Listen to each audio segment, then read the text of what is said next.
देखिए, टॉपर बनने के लिए सबसे अहम बात होती है कि आप कॉपी में प्रश्नों का जवाब किस प्रकार से दे रहे हैं। देखो, आज मैं बताऊंगा आंसर को लिखने के 8 ऐसे तरीके जो आपको टॉपर बना सकती है, और एग्जामिनर यही 8 चीजें देखती है। इसलिए बाबू, टॉपर रियलिटी में बनना है ना, तो इस वीडियो को पूरा शुरू से अंत तक जरूर देखिए, क्योंकि कॉपी लिखने के 8 तरीके मैं बता रहा हूँ, प्रश्नों को जवाब देने के 8 ऐसे तरीके बताऊंगा जो आपके लिए कंपलसरी होती है, और टॉपर आप नहीं बन पाते हैं। जिस गलती को आप करते आते हैं ना, इसी कारण से आप टॉपर नहीं बन पाते हैं। तो ध्यान से एक बातों को समझिएगा, और आप टॉपर बनना चाहते हैं तब। देखो, सबसे पहली बात है, हम जब प्रश्न पत्रों को लिख रहे हैं, यानी प्रश्न पत्रों का जब जवाब दे रहे हैं, एग्जाम में बैठे हुए हैं, तो सभी प्रश्नों को उनके महत्व के अनुसार प्राथमिकता देना है। महत्व के अनुसार देखो, अगर 2 नंबरिया प्रश्न है तो हमें जवाब 2 नंबरिया तक ही देना है। ऐसा नहीं कि 2 नंबरिया प्रश्न तो उसका आंसर 1 पेज लंबा कर दे दिए, ये कहीं ना कहीं गलत है बाबू। इसलिए जो जिस टाइप का प्रश्न उसी टाइप का उसे आंसर देना। अगर 5 नंबरिया प्रश्न है तो उसका लंबा कर जवाब दीजिए, ठीक है ना। अगर 2 नंबरिया प्रश्न है तो उसका उतना ही लंबाई जितना में बोला गया। अगर बोला गया 30 शब्दों में लिखिए तो 30 शब्दों में लिखना है। तो भाई, एग्जाम में लिखते समय हमें क्या करना है, प्रश्नों को उनके महत्व के अनुसार प्राथमिकता देना है, यानी नंबर के अनुसार उन्हें लिखने का काम करना। जितना नंबर का होगा उतना लिखने का हम काम करेंगे। दूसरी बात है, किसी भी उत्तर को जरूरत से ज्यादा शब्दों में लिखने से बचे। कई बार क्या होता है, बोलता है कि 2 नंबरिया प्रश्न मान लीजिए, अब बोला कि 30 शब्दों में इसका जवाब दिया। बच्चे क्या करते हैं, 150, 50, 80, 90 शब्द में जवाब देते हैं। अरे भैया, आप यहाँ पर गलती कर रहे हैं। पहले का तो आप ज्यादा लिखेंगे तो नंबर तो नहीं देगा। अब मान लीजिए 30 शब्द में बोला गया, आप उसको 50 शब्द में लिख दिए तो आपको 1 नंबर बढ़ा के देगा क्या? 2 नंबर का प्रश्न आपको 3 नंबर कदापि नहीं देगा, बल्कि उसमें से भी नंबर काटेगा हर्षिन दीर्घिन देखकर।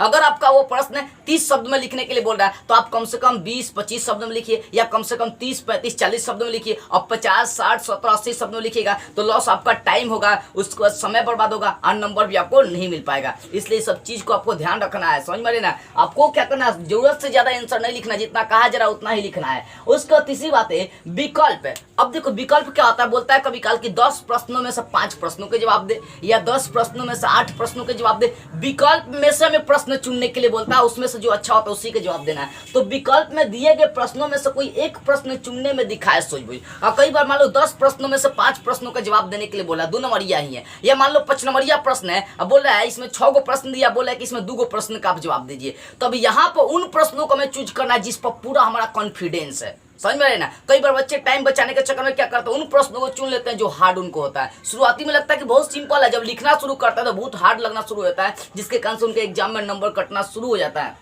इसलिए इस बात को आप ध्यान रखिएगा बाबू। आप जब विकल्प दे रहे हैं कि 10 प्रश्नों से 5 प्रश्न को चुने, तो पहले ध्यान से प्रश्नों को आप पढ़िए, और उसके उन प्रश्नों पर टिक लगा लीजिए जिस प्रश्न पर आपका कॉन्फिडेंस और विश्वास पूरी तरह से कि इन प्रश्नों को फाड़ कर रख देंगे। इसलिए प्रश्नों को एक बार नहीं 5 बार पढ़िए, अगर विकल्प वाले प्रश्न है तब। आप पढ़कर उन प्रश्नों को पहले टिक लगा लीजिए जिन प्रश्नों पर आपका पूरा कॉन्फिडेंस है कि मैं इसको बना सकता हूँ। इस चीज को आप ध्यान रखिएगा। और चौथी बात है, आपको रखना है पेपर में दिए गए सभी प्रश्नों को अटेम्प्ट जरूर करें। देखो, जो पेपर में दिया गया प्रश्न, देखो आपका क्या होता है, बोर्ड एग्जाम एक ऐसा एग्जाम है जिसमें आप अगर मान लीजिए 10 प्रश्न पूछा है, 10 प्रश्न उसमें 5 ही प्रश्न का आपको जवाब देना है। अगर आप 10 प्रश्न का जवाब दिए तो याद रखिए आपका 5 प्रश्न का नंबर जुड़ेगा, 10 प्रश्न का आंसर का नंबर नहीं जुड़ने वाला है। तो आपको करना क्या है कि मान लीजिए बाई चांस आपका 10 बोला कि 10 में से 5 क्वेश्चन का आपको जवाब देना है। आपको भैया उसमें जो प्रश्न आप याद करके गए और उसमें से एको प्रश्न आपको अइबे नहीं किया, तब क्या करेंगे? उस हालात में आपको क्या करना, मान लीजिए आपका प्रश्न पूछ दिया प्रकाश के प्रवर्तन के नियम को लिखिए, और आपका प्रकाश के प्रवर्तन नियम आपको याद नहीं है, तो ज्यादा तो आपको कोशिश करना है कि उसी से संबंधित मैं क्या करूं, लिखने की कोशिश करूं। एग्जामिनर टॉपिक खोजता है, बस टॉपिक और वो कुछ सेंटेंस मिलाने का काम करता है, क्योंकि उसके पास टाइम नहीं होता है। तो क्या करना, हर प्रश्नों का हमें जवाब देना है, थोड़ा थोड़ा आंसर कम से कम उस प्रश्न से ही टच करवा देना है, इससे आपको नंबर मिल जाएगा। मान लीजिए 10 प्रश्न का आप जवाब दे रहे हैं, 200 प्रश्न आपको नहीं आ रही है, तो कम से कम अपने दिमाग के सूझबूझ से जितना आप पढ़े वो सारे तरीके लगाकर सूझबूझ से आप प्रश्नों का जवाब देने की कोशिश करें। ये आपको काम करना है। उसके बाद ये विद्यार्थी अपने उत्तर पत्रिका को श्रृंगारने में समय बर्बाद ना करे। यही विद्यार्थी की सबसे बड़ी गलती बाबू होती है। कौन सी गलती समझिए, बच्चे क्या करते हैं, हरा, नीला, ब्लैक, ब्लू, ये 3-4 टाइप का पेन लेकर चले जाते हैं, पीला तक भी लेकर चल जाता है उसका सब। क्या करता है बच्चा, क्या करता है, प्रश्नों का जो हेडिंग लाइन होगा वो ब्लैक से, और उसके बाद क्या कर आंसर लिखेगा, वो आंसर लिखेगा ब्लू से, हरा, मतलब 3-4 पेन का प्रयोग करता है, सजा सजा कर लिखता है। लोल लड़का लड़कियां सबका तो बात, लड़कियां सब पूरा सजा सजा के लिखती है, 4-5 गो कलम से लिखती है सब। बाबू ऐसा कदापि नहीं करो, 2 ही पेन का प्रयोग करो, ब्लैक और नीले का प्रयोग करो। हेडिंग आप डालो ब्लैक से, आंसर लिखो क्या चीज का, आंसर लिखो ब्लू से। आप देखो अगर सोचिए प्रश्नों का आंसर अगर सजा सजा कर लिखते रहेगा तो आपका टाइम नहीं बचेगा। 2-4-10 क्वेश्चन का जवाब देने में 3 घंटे आपका टाइम निकल जाएंगे। इसलिए बाबू इस चीज को आप याद रखिए, हमें आंसर को सजा कर नहीं लिखना है। श्रृंगार आप जैसे दुल्हन का क्या होता है, जब शादी होता था पूरा एकदम लिप दिया जाता है ना, वो सही है। हमें आंसर को नहीं लिपना है, याद रखिएगा। हमें ज्यादा श्रृंगार के चक्कर में नहीं रहना आंसर का समय। विद्यार्थी जो होता है ना, अपने उत्तर पुस्तिका में श्रृंगार करने के लिए समय बर्बाद नहीं करे, समय बहुत कीमती होते हैं। समय 2 पेन का प्रयोग करे, हेडिंग लाइन ब्लैक और आंसर क्या चीज से देना है आपको, आंसर आपको ब्लू पेन से देना है। बस 2 ही पेन का प्रयोग करे, समय बर्बाद नहीं करना है। उसके बाद छठी बात है, हर शब्द और उत्तर में हर शब्द और हर उत्तर में उचित स्पेस जरूर छोड़े। मान लो कि मैंने पहले प्रश्न का जवाब दे दिया, अब दूसरे प्रश्न का जवाब देने के लिए 2-3 लाइन छोड़ दूंगा, उसके बाद में दूसरे प्रश्न का जवाब दूंगा। दूसरे प्रश्न का जवाब देने के बाद तीसरा का देना, तो वहां भी 2-3 लाइन छोड़ूंगा। तो कहने का मतलब हमें स्पेस पर भी ध्यान देना है, ऐसा स्पेस छोड़ना जिसमें देखने में सुंदर लगे। इस चीज को याद रखिएगा।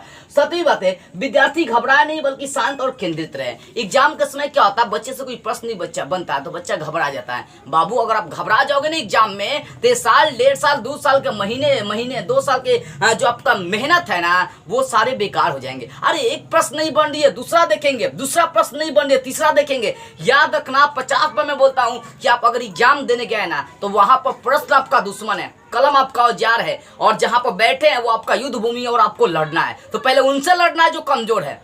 पहले जो मजबूत है उनको बोल दो कि मैं आ रहा हूं उधर से लड़के, तब मैं तुमसे लड़ूंगा। समझे? पहले कमजोर के मार के आएगा ना तो आपका साहस बढ़ जाएगा। उसको मजबूत को भी मार दीजिएगा तो उसको वो ऐसे ही मर जाएगा। साहस सबसे बड़ी चीज होती है। कॉलेज अपने में जगाइए, साहस जगाइए। साहस अगर जग गई ना, बड़े बड़े लोग आपके साहस के सामने टिक नहीं सकते हैं, याद रखना बाबू। इसलिए आपको एग्जाम के समय घबराना नहीं। एक प्रश्न नहीं बनने, दूसरे बनाएंगे, घबराएंगे नहीं। अपने दिमाग को शांत रखना है और प्रश्नों पर केंद्रित करना है। सही है, प्रश्नों पर अपने दिमाग को केंद्रित करना है, बस ये किस चीज को आप याद रखिएगा। उसके बाद 8वीं सबसे इंपॉर्टेंट बात है, प्रश्नों का जवाब अपने भाषा में लिखो। देखो क्या होता है, अब जब एग्जाम देने जाएगा तो लिखा रहता है विद्यार्थी यथासंभव अपने शब्दों में उत्तर दे। इस चीज को हम लोग भूल जाते हैं। अगर मान लो कि आपके क्वेश्चन किया कि राखल दास बनर्जी के बारे में लिखे, मोहनजोदड़ो के बारे में, मोहनजोदड़ो का इतिहास लिखे, या भारत देश कैसे आजाद हुआ, या आपको केमिस्ट्री से क्वेश्चन कर दिया संतुलित समीकरण किसे कहते हैं, तो बाबू अगर मान लीजिए आप गाइड से याद करके गए, चाहे किताब से याद करके गए, अगर वही याद किया हुआ चीज अगर आप लिख दीजिएगा ना, तो याद रखिएगा अगर वो 5 नंबर का प्रश्न होगा तो एग्जामिनर 3 ही नंबर देगा। जानते हैं क्यों? क्योंकि उसको शक हो जाता है या तो ये ससुरी कहीं से छापा है, नहीं तो ये क्या किया है, चीट किया है। अगर अपने भाषा में लिखिएगा तो एग्जामिनर कहता है कि नहीं लड़का तेज है, क्योंकि भैया आप अपने भाषा में लिखेंगे तो कौनो किताब में मिलेगा तो कदापि मिलने वाला है ही नहीं। इसलिए एग्जाम में प्रश्नों का जवाब अपने भाषा में दे। इन 8 तरीकों का प्रयोग करिए। मैं बोलता हूं 100% गारंटी के साथ बोलता हूं, इन 8 तरीकों का प्रयोग करिएगा कॉपी लिखते समय। 100% हर विषय में आपके नंबर आएंगे तो आएंगे। अगर टॉपर बनना है तो आज और अभी से इन 8 तरीकों को अप्लाई करना शुरू करिए और एग्जाम के समय इसको जरूर आप अप्लाई करिएगा। और मेरी आवाज को हर जगह फैलाइए। जो इस साल टॉपर बनना चाहते हैं, भारत के हर कोने तक मेरी आवाज को फैलाइए। इतना वीडियो को शेयर करिए कि उन हर विद्यार्थी तक मेरी आवाज पहुंचे जो इस साल रियल में टॉपर बनना चाहते हैं। जय हिंद।